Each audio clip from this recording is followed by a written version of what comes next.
Tengan buenos días. Este día vamos a dar la clase de nutrición en enfermedades del tracto gastrointestinal.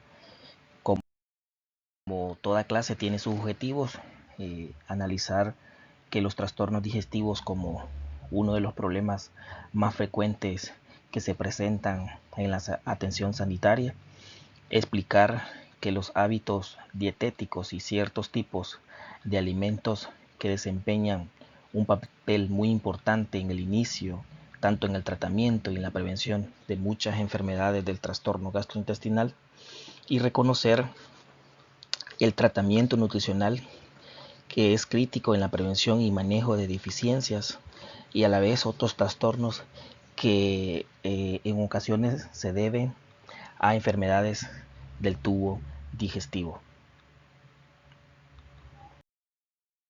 Los trastornos relacionados con la nutrición representan uno de los problemas más frecuentes en los servicios de salud. Esto significa que una gran parte de los pacientes puede presentar algún grado de malnutrición, ya sea por déficit o por exceso. Un punto clave es que los hábitos dietéticos tienen un papel fundamental, es decir, lo que comemos diariamente influye directamente en nuestro estado de salud, en la prevención de la enfermedad y en la recuperación cuando ya existe una patología. Por eso, el tratamiento nutricional se vuelve crítico no solo para tratar la malnutrición, sino también para prevenirla. Una intervención oportuna puede mejorar significativamente la evolución del paciente. Finalmente, es importante también destacar que los cambios en el estilo de vida, como mejorar la alimentación, aumentar la actividad física y mantener rutinas saludables, pueden lograr una mejora notable en el estado nutricional y en la calidad de vida del paciente. Ahora tenemos los parámetros de la valoración. Primero tenemos los antecedentes, donde se incluye información clínica relevante como enfermedades previas, hábitos alimenticios, medicamentos y estilo de vida. Esto nos da un contexto general del paciente. Luego está la pérdida de peso, que es un indicador muy importante. Una pérdida de peso no intencional puede ser una señal de alerta de desnutrición o de alguna enfermedad subyacente. También se considera el peso ideal, que nos permite comparar el peso actual del paciente con un valor de referencia, ayudando a identificar si existe bajo peso, sobrepeso o obesidad. Otro parámetro muy importante y fundamental es el IMC o índice de masa corporal, que relaciona el peso con la talla. Es una herramienta rápida y útil para clasificar el estado nutricional. Y por último, los exámenes de laboratorio complementan la evolución, ya que permiten identificar deficiencias nutricionales, alteraciones metabólicas o problemas que no son visibles a simple vista, y en conjunto todos estos parámetros nos permiten hacer una valoración integral del paciente. Luego tenemos las generalidades del sistema digestivo. Acá podemos observar que se presenta el sistema digestivo, que es fundamental para entender cómo se procesan los alimentos. El sistema digestivo está conformado por varios órganos: la boca, el esófago, el estómago, el intestino delgado, el intestino grueso, el recto y el ano. Cada uno cumple una función específica dentro del proceso de digestión. El estómago, por ejemplo, tiene una capa muscular que permite mezclar y transformar los alimentos en una sustancia más simple, facilitando su digestión. Por su parte, el intestino delgado, junto con órganos como el páncreas, participan en la digestión y absorción de nutrientes, que son muy esenciales para el organismo. Además, no solo interviene el sistema digestivo, algunos componentes del sistema nervioso y circulatorio también juegan un papel importante, ya que regulan el proceso digestivo y transportan los nutrientes a todo el cuerpo. Comprender estas funciones muy claves para entender cómo la nutrición impacta directamente en la salud. Ahora vamos a revisar las funciones principales del tubo digestivo, que son esenciales para que el organismo pueda aprovechar los alimentos. Primero encontramos la ingestión, que es el proceso mediante el cual introducimos los alimentos al cuerpo a través de la boca. Luego está el transporte, que consiste en el desplazamiento del alimento a lo largo del tubo digestivo desde el esófago hasta los intestinos, mediante movimientos llamados peristaltismo. La digestión es otra función clave en la que los alimentos se descomponen en moléculas más pequeñas gracias a procesos mecánicos y químicos. En ese proceso interviene la producción de enzimas que facilitan la composición de los nutrientes para que puedan ser absorbidos. Posteriormente ocurre la absorción, donde los nutrientes pasan desde el intestino hacia la sangre para ser utilizados por el organismo. También se menciona la liberación de neurotransmisores que regulan la motilidad y las secreciones del sistema digestivo. Y finalmente está la excreción, que permite eliminar los desechos que el cuerpo no necesita. Todas estas funciones trabajan de manera coordinada para asegurar una correcta nutrición. Luego vamos a hablar sobre los sitios de absorción de nutrientes. Acá vamos a explicar los principales sitios donde ocurre la absorción de nutrientes dentro del sistema digestivo. En el duodeno y en el yeyuno se absorbe la mayor parte de nutrientes, incluyendo agua, ácidos grasos, aminoácidos, monosacáridos, así como vitaminas y minerales. Esta es la zona más activa en términos de absorción. Luego tenemos el ilio, donde se absorben los remanentes de macronutrientes, además de sustancias específicas como los ácidos biliares y la vitamina B12, que son fundamentales para el funcionamiento del organismo. Y finalmente el colon se encarga principalmente de absorber agua y electrolitos. También participan en la absorción de ácidos grasos de cadena corta, en la producción de la absorción de vitamina K, gracias a la microbiota intestinal. Cada segmento del intestino cumple un rol muy importante y específico, lo que permite una absorción eficiente de los nutrientes. Ahora vamos a hablar sobre el esófago. Con el esófago, acá se describen algunas generalidades del esófago y sus mecanismos de defensa. El esófago cuenta con un sistema de defensa multifactorial que protege sus tejidos del daño que podrían causar el contenido gástrico. Uno de los principales mecanismos es la contracción del esfínter esofágico inferior, que evita el reflujo del ácido desde el estómago. También influye la motilidad gástrica normal, que facilita el tránsito adecuado de los alimentos.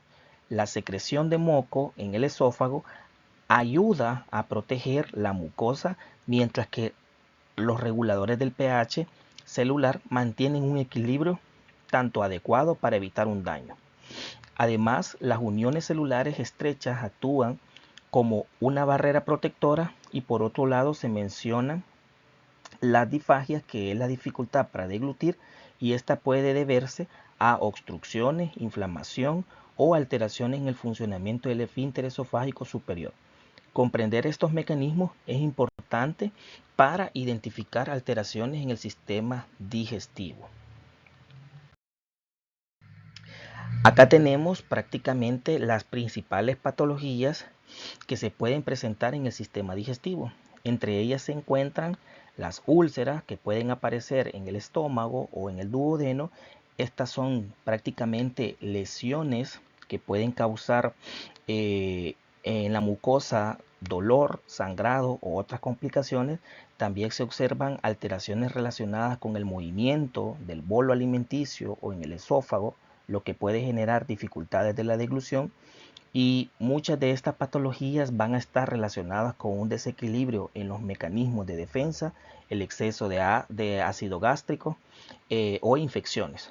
También es importante reconocer estos trastornos, ya que pueden afectar significativamente la salud y el estado nutricional de nuestros pacientes. Por eso es un diagnóstico oportuno y un tratamiento adecuado a cada paciente son fundamentales para poder prevenir todas estas complicaciones. Ahora vamos a hablar de las causas de la esofagitis, es decir, qué factores pueden inflamar el estómago. Podemos dividir estas etiologías en dos grandes grupos: causas agudas y las causas crónicas. En las causas agudas encontramos, por ejemplo, las infecciones víricas, la ingesta de agentes irritantes como sustancias corrosivas o medicamentos, y también procedimientos como la intubación, que pueden dañar directamente la mucosa esofágica. Por otro lado, las causas crónicas están relacionadas principalmente con factores que favorecen el reflujo o aumentan la presión dentro del abdomen, y podemos mencionar el aumento de la presión abdominal, los vómitos repetitivos, el vaciamiento gástrico, las hernias del hiato, disminución de la presión del esfínter esofágico inferior. Todos estos factores, ya sean agudos o crónicos, contribuyen a que el esófago se irrite y se inflame, generando lo que es conocido como una esofagitis. Ahora vamos a hablar acá en esta diapositiva acerca de la esofagitis con la enfermedad por reflujo gastroesofágico. La enfermedad por reflujo gastroesofágico ocurre cuando los episodios de reflujo superan los mecanismos normales de protección del esófago. Esto que hace que provoca que el contenido gástrico, que es altamente ácido, regrese hacia el esófago y dañe la mucosa del esófago.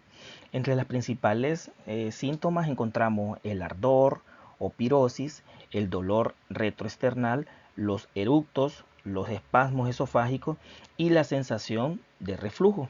Además, puede aparecer síntomas extraesofágicos como irritación, ronquera, y en el empeoramiento de enfermedades respiratorias como el asma. Se está prácticamente esta exposición del ácido se prolonga en tiempo y puede causar complicaciones como erupciones, úlceras, cicatrices o incluso disfagia, que ya habíamos mencionado que es la dificultad para tragar. Y es importante destacar que la esofagitis no solo se debe al reflujo, también puede ser causada por infecciones, consumo de sustancias irritantes, procedimientos médicos como la intubación o incluso radiación.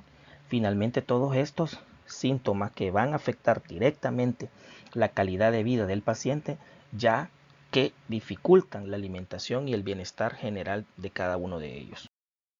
Ahora vamos a hablar sobre el tratamiento nutricional, que es clave en el manejo de la esofagitis y de la enfermedad por reflujo gastroesofágico. En primer punto es realizar cambios en el estilo de vida y la dieta del paciente, ya que estos pueden reducir significativamente los síntomas.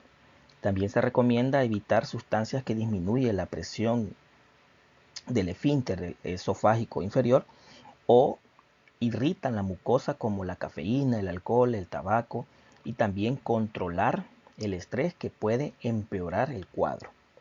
Además, hay alimentos específicos como la menta, la hierbabuena, que también pueden relajar el esfínter esofágico inferior, favoreciendo el reflujo, por lo que se aconseja limitar el consumo de ellos.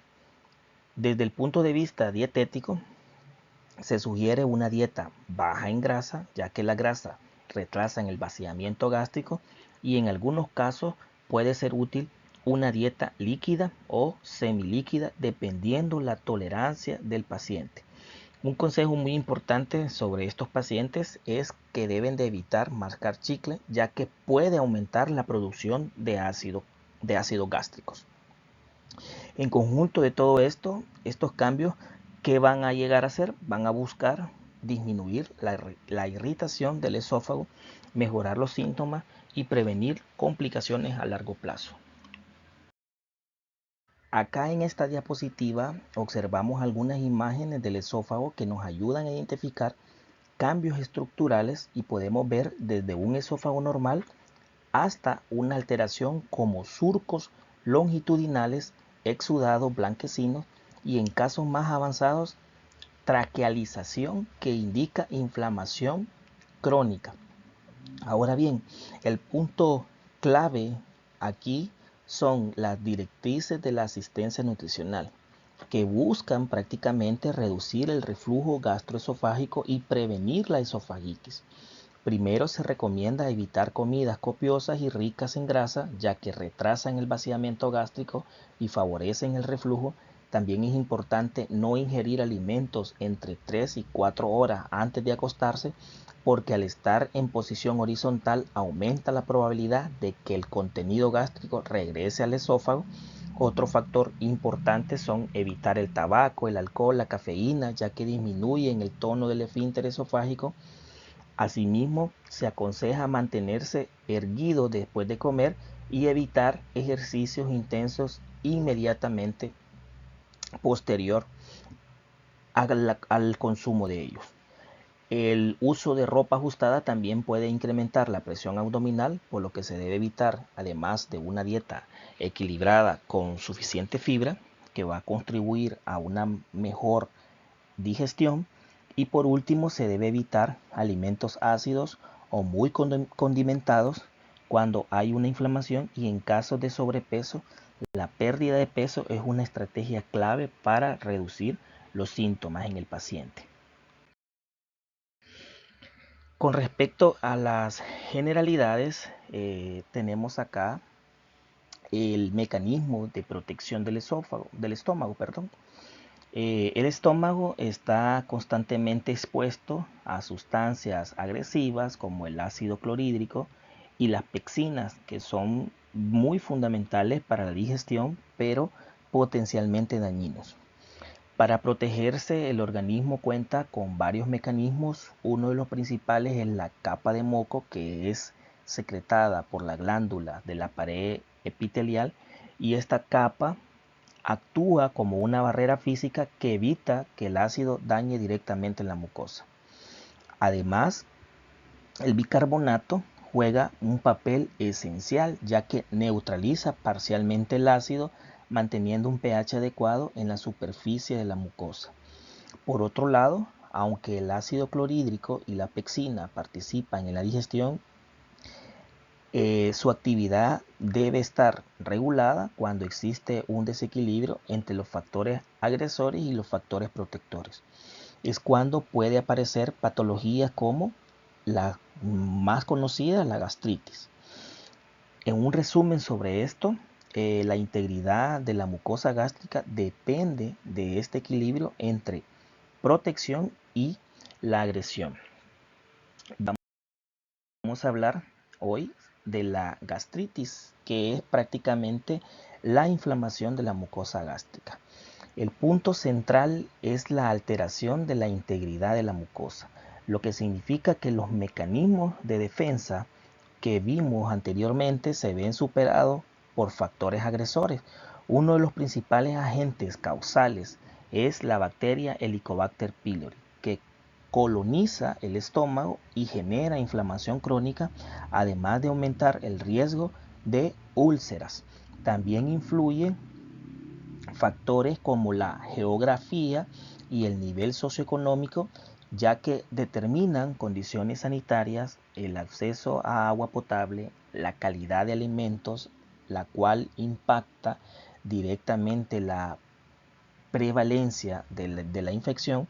Y en cuanto al tratamiento, este depende de la causa, generalmente, que incluye el uso de antibióticos en caso de infecciones por Helicobacter pylori, junto con medicamentos que reducen la producción de ácido gástrico.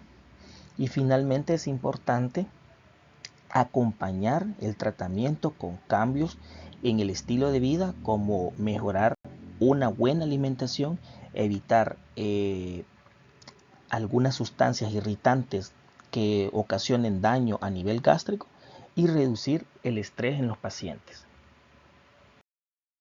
Ahora vamos a hablar sobre la úlcera péptica, que es una lesión en la mucosa del estómago o que puede también presentarse en el duodeno. Aquí podemos observar los principales factores que contribuyen a una aparición de uno de los más importantes es la infección por la bacteria Helicobacter pylori, que va a dañar la mucosa y alterar los mecanismos de defensa. Otro factor clave es el uso de medicamentos como el ácido acetil salicílico, los AINES, que disminuyen la protección de la mucosa gástrica. También encontramos el estrés, que aunque no es una causa directa, en todos los casos sí se puede agravar la condición y afectar la cicatrización. Además, la gastritis previa puede evolucionar hacia una úlcera si esto no se trata adecuadamente. La úlcera péptica se desarrolla cuando hay un desequilibrio entre los factores agresores y los mecanismos protectores que tiene el estómago. Ahora vamos a profundizar en las características de la úlcera péptica. Primero, es importante entender que esta condición ocurre cuando fallan los mecanismos de defensa de la mucosa, lo que permite que el ácido gástrico cause una lesión. Las causas principales incluyen la infección por la Helicobacter pylori, la gastritis, el uso de AINES, también enfermedades graves que afecten el estado general del paciente. Otros aspectos relevantes es que el consumo excesivo de alcohol interfiere en la cicatrización de la úlcera, empeorando su evolución. Y en cuanto a la localización, afecta principalmente el estómago y el duodeno. El síntoma más característico es el dolor o molestia abdominal, que puede variar dependiendo de si la úlcera es gástrica o es duodenal. Además, puede aparecer otros síntomas como son pérdida del apetito, pérdida de peso, ardor, náuseas, vómitos, siendo estos últimos más frecuentes en la úlcera gástrica. En conjunto, estos signos clínicos nos van a orientar hacia el diagnóstico y la gravedad del cuadro que tenga este paciente. Ahora vamos a mencionar sobre el tratamiento nutricional. Sobre esto, el tratamiento nutricional de la úlcera péptica es muy fundamental para la recuperación del paciente. En primer lugar, se recomienda consumir comida en cantidades adecuadas, evitando tanto el exceso como los periodos prolongados de ayuno, ya que ambos pueden aumentar la acidez. Es importante evitar el café y el alcohol porque estimulan la secreción de ácidos gástricos y retrasan la cicatrización. Asimismo, se debe evitar el cigarro, ya que afecta negativamente la mucosa y reduce la capacidad de recuperación. Otros puntos claves es evitar el uso de AINES, que siempre que sean posibles debido a su efecto irritante sobre el estómago. También se recomienda comer en un ambiente tranquilo, ya que el estrés puede influir la secreción gástrica. Desde el punto de vista farmacológico, pueden utilizarse inhibidores de la bomba de protones, como son los medicamentos el lansoprazol o meprazol, que disminuyen la producción de ácidos y favorecen la cicatrización. Y finalmente, mantener un patrón de alimentación regular, como realizar 3 comidas al día, ayuda a estabilizar la función digestiva. En conjunto, estos cambios en el estilo de vida y la alimentación son esenciales para el manejo adecuado de una úlcera péptica que tenga un paciente. Ahora vamos a hablar sobre otras enfermedades del tracto gastrointestinal y comenzamos a hablar con la diarrea. La diarrea prácticamente es un problema de salud muy frecuente y de gran importancia a nivel mundial. Se considera uno de los principales causas de muerte, especialmente en poblaciones vulnerables como niños y adultos mayores, debido principalmente a la deshidratación que puede provocar la diarrea. Desde el punto de vista clínico, la diarrea se define como la presencia de 3 o más deposiciones líquidas o de baja consistencia en un periodo de 24 horas. Es importante mencionar que el enfoque diagnóstico puede variar dependiendo de la región del mundo, las condiciones sanitarias, el acceso a agua potable y la prevalencia de agentes infecciosos. En general, la diarrea puede ser causada por infecciones, intolerancia alimentaria o trastornos intestinales, su manejo depende de la causa y la gravedad del cuadro. Ahora tenemos acá sobre la clasificación de las diarreas que nos ayuda a entender mejor su evolución y característica. Primero, según la temporalidad de la diarrea, puede ser aguda cuando dura pocos días, generalmente menos de 2 semanas. Persistente cuando se prolonga entre 2 o 4 semanas. Crónicas cuando dura más de 4 semanas y suele estar asociada a enfermedades subyacentes. Por otro lado, también se clasifica según su tipo de presentación. La diarrea acuosa se caracteriza por heces líquidas sin presencia de sangre y suelen estar relacionadas con infecciones virales o bacterianas. También tenemos la disentería, que se presenta con sangre y moco en las heces, lo que indica un proceso inflamatorio más severo del intestino que generalmente es de origen infeccioso. Esta clasificación es clave porque orienta tanto el diagnóstico como el tratamiento al médico. Luego tenemos lo que es el manejo de las diarreas, que tiene como objetivo principal prevenir complicaciones, especialmente la deshidratación.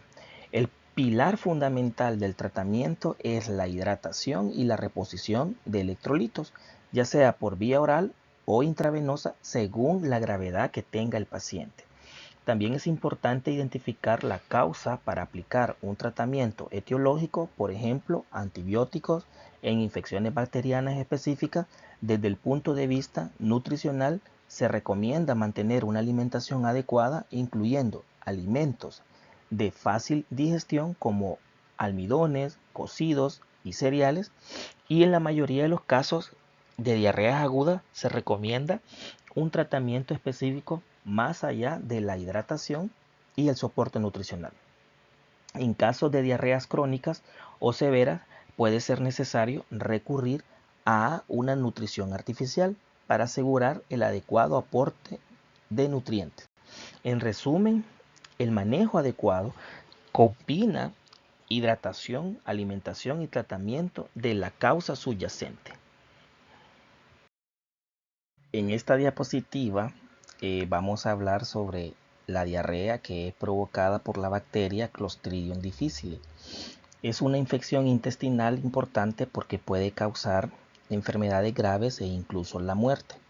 En cuanto a las repercusiones, esta bacteria produce una inflamación severa del colon, lo que genera diarreas intensas, deshidratación y complicaciones como colitis pseudomembranosa, que es un problema frecuente sobre todo en hospitales y que afecta principalmente a personas vulnerables. Si vemos los factores de riesgo, destacan 3 puntos clave. Primero, el uso de antibióticos que altera la flora intestinal normal. Segundo, la hospitalización o estancia en el centro de salud. Y tercero, la edad avanzada o enfermedades previas que debilitan al paciente. En cuanto a la propagación, esta bacteria se transmite por vía fecal oral. Sus esporas pueden sobrevivir en superficies como baños, camas o equipos médicos, por lo que el contacto con superficies contaminadas y la higiene inadecuada de manos facilita su diseminación. Finalmente, la prevención se basa en medidas muy concretas como lavado de manos adecuado, el uso racional de antibióticos, limpieza y desinfección de superficies y el aislamiento de pacientes infectados. Y estas acciones son muy fundamentales para cortar la cadena de transmisión de esta bacteria. Ahora vamos a hablar sobre los criterios de Roma, que estos son una herramienta clínica utilizada para diagnosticar el estreñimiento funcional. Mucho ojo con esto. Para aplicar estos criterios, los síntomas deben estar presentes durante los últimos 3 meses y haber comenzado al menos 6 meses antes del diagnóstico. El diagnóstico prácticamente se realiza cuando el paciente presenta 2 o más de los siguientes criterios. El esfuerzo excesivo al defecar es más del 25% de las veces. las heces duras o grumosas, sensación de evacuación incompleta, sensación de obstrucción o bloqueo, necesidad de maniobras manuales para evacuar y menos de 3 disposiciones por semana. Además, generalmente no hay deposiciones sueltas a menos que se usen laxantes y no deben cumplirse criterios de síndrome de intestino irritable. Estos criterios, ¿verdad?, son prácticamente muy útiles porque permiten la diferenciación o diferenciar el estreñimiento funcional de otras enfermedades, ayudando a orientar y mejorar el diagnóstico y el tratamiento de los pacientes. Ahora vamos a revisar el manejo del estreñimiento, que debe abordarse de manera integral y no solo con medicamentos.